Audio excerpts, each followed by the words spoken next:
นีของตามไพลีป่าเข้าสูงเนินค่ายดังเสียงของน้องเฮียงเอิญหาอายงานไปแนวหน้ายินเสียงสนีคำควรเขาใด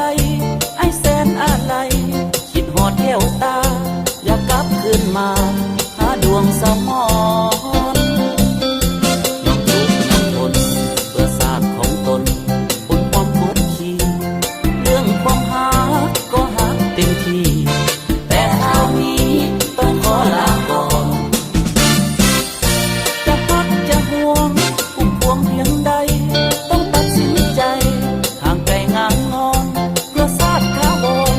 จะย้อนคืนมาน้องเอ๋ยน้องอย่าสุขเศร้าเหงาใจยามเมื่อศาสตร์ของเฮามีภัยไอเป็นคนสายต้องขาดอาสา